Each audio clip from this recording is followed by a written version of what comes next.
What's going on, guys? It's the Cardinal Pilot here, and yesterday I passed my instrument check ride.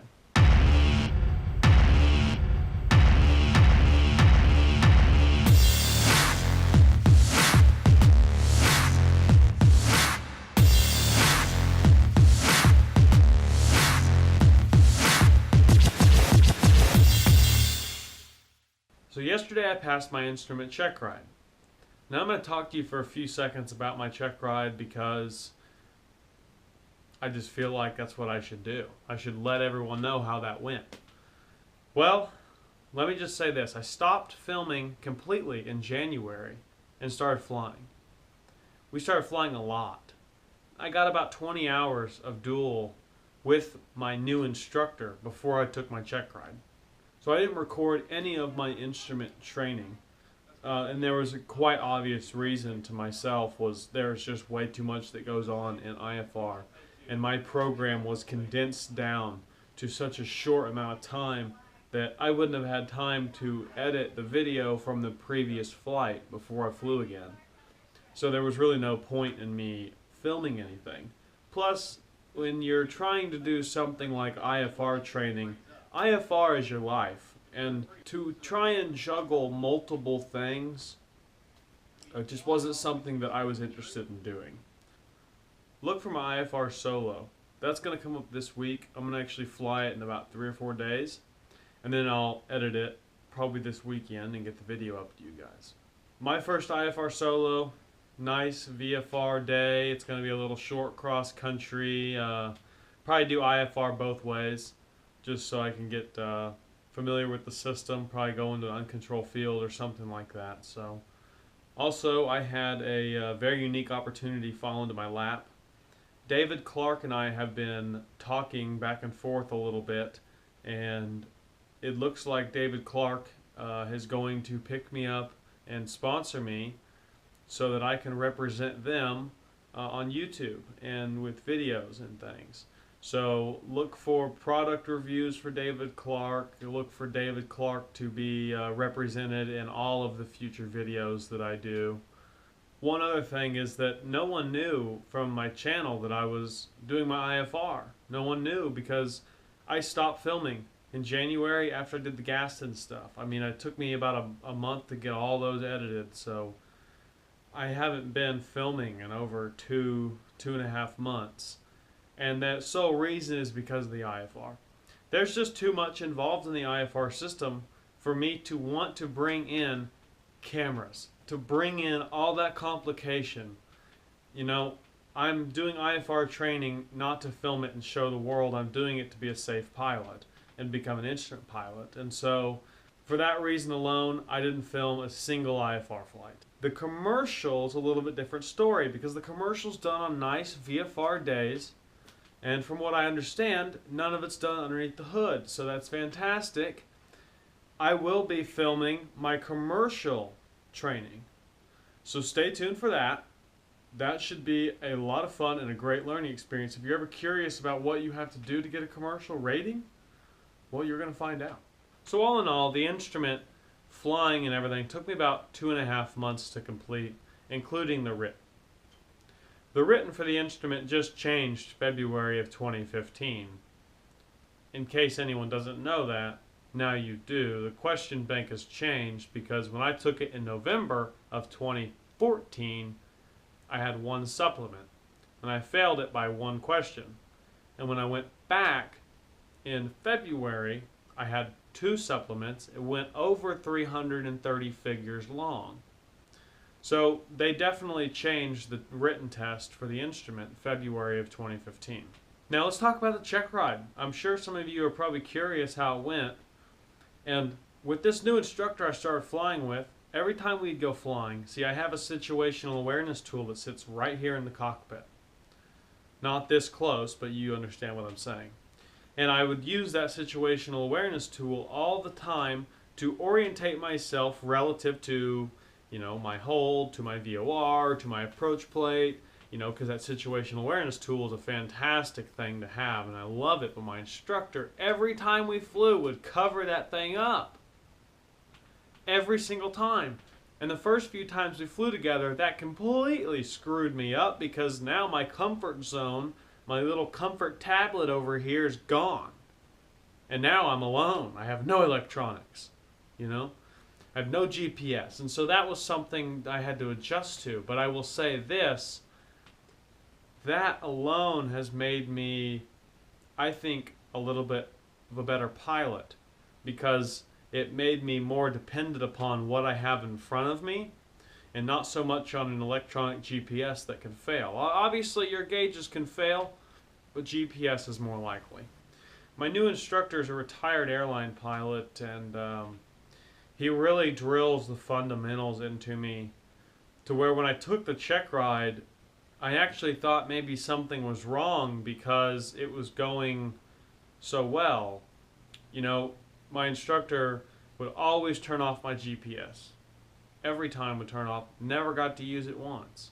But on check ride day, the DPE said he wants to evaluate me with everything I have in the cockpit. So I actually got to use my situational tool on my check ride. The entire time, he never once covered it up or turned it off.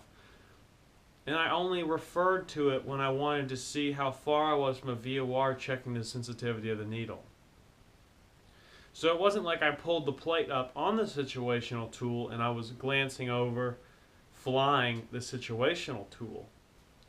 And I think that's why he left it uncovered and didn't care if it was up, because I really wasn't using it. And I really like that, actually. That puts a very, very good sense of confidence in me, because when I first started flying IFR, I remember thinking to myself, man, if this situational tool over here ever goes down, I'm going to be in a world of hurt, because I got so dependent upon that for frequencies, for radials, for headings. You know, I just got very dependent upon it, and that kind of stuff will bite you in the butt eventually. So that's why my instructor, the entire time we were flying, covered it up. And on check ride day, when I got to leave it uncovered, I mean, it literally made my life so much easier. And it felt like my check ride was almost a joke, because it was like, we're done? Really? Did I pass? I had no idea. I wasn't even aware that the oral had wrapped up when that finished. And it was very interesting, because the entire time we were training for this check ride I took yesterday, and we walked into it with the idea that I was not even going to get to use my iFly at all. My situational awareness tool was not going to be used. One time he's going to cover it up, so I wasn't even going to plug it in. I told him before the check ride even started, I was like, hey, if you're going to cover this thing up, just let me know, because I'm not even going to plug it in. And he goes, well, see, actually I need to evaluate you with everything you have at your fingertips. I am evaluating you for an instrument rating. And I said, so I can keep the situational awareness tool on and uncovered? And he said, absolutely. He said, I have to evaluate you with everything you have in the cockpit. So that would have been like an iPad, that would have been a situational awareness tool. That's really good to know. They want to see you use everything to your knowledge. And that's what they're judging you on. That's what they're testing you on. The DPE has to see you demonstrate instruments correctly and safely with everything that you have at your fingertips.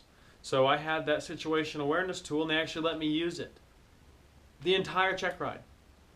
And the days leading up to the check ride, all my flight time has been in some nasty weather that we've had. Either really high winds and try and hold in really high winds, or whether it be something like IFR conditions, you know, just crappy weather, really turbulent days. That's the days we were going flying. And guess what happened yesterday? It was dead smooth.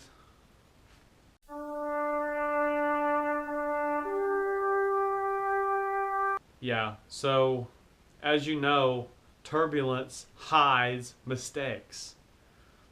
Turbulence is actually not a bad thing to have on an instrument check ride. It's really not, because like I said, it hides your screw-ups completely. But I cannot be any more serious when I say it was a perfect afternoon. I haven't flown in one of these days in a long time. From 500 AGL up, completely glass. So it was like, yeah, if I drift 50 feet off of my altitude, he knows it's me because there's no turbulence. He knows it can't be a thermal because there aren't any. And he knows that if I drift off my heading, it's on me. So turbulence isn't necessarily a bad thing on your instrument check ride. But because I didn't have turbulence, I tried to make my tolerances come down another 10 or 20 feet to the point where I was keeping the needle within 25 and 30 feet on the altimeter the entire time. And there's 2 points on the check ride at which I actually let the aircraft dip to 80 feet below what I should have been.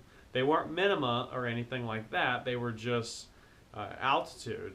I went from 3,000 to like 2,920 twice because when I looked down, I flicked on the autopilot, which controls our wings, doesn't control the stabilator. So pitch is controlled by me, so when I flick down COM2 to the headset to monitor the ATIS or AWOS at an airport we're flying to, because that's something that you have to do before you get there, check the altimeter and the wind so you know what's going on. I look down and I start scribbling on my pad here. I look back up and I'm 80 feet. Pull, get right back up, get back up in that 20 to 30 foot tolerance that I like to have. And, you know, don't take that as, oh my God, I'm going to fail.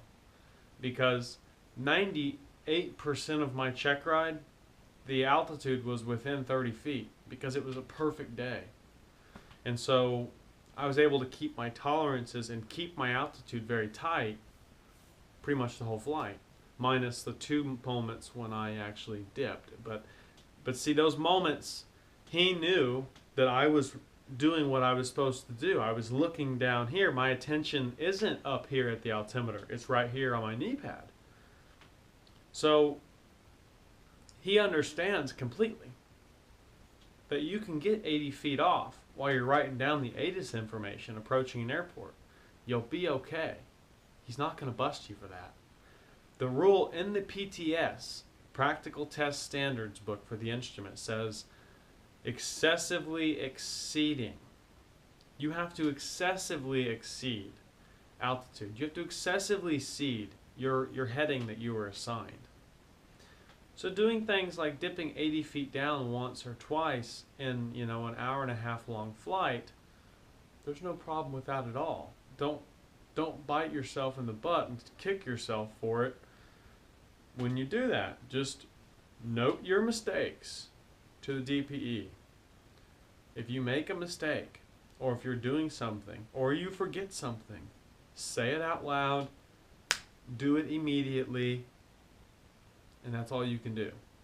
Because if you show him that you recognize a problem and don't do anything about it, you're definitely not going to pass, because that's not what pilots do. You see a problem, you recognize a problem, you fix the problem, or you land as fast as possible. That's what we do as pilots. But that's how the check ride went. I think it went really well. I really enjoyed my check ride. It was a breeze. I mean, he didn't say a single thing. I never had to open a book during the oral. I was really happy with how it went. So, as well as getting my check ride done, David Clark has given me the opportunity to represent them on my channel. And that's something that I am looking forward to very, very much in the future. I will be representing David Clark in all of my future videos to come out on my channel, and I will continue to carry David Clark with me throughout the rest of my career. I've loved David Clark headsets for as long as I can remember. They have all I've ever flown and probably all I will ever fly. So I'm very thankful and very happy to make that announcement. David Clark is going to partner with the Cardinal Pilot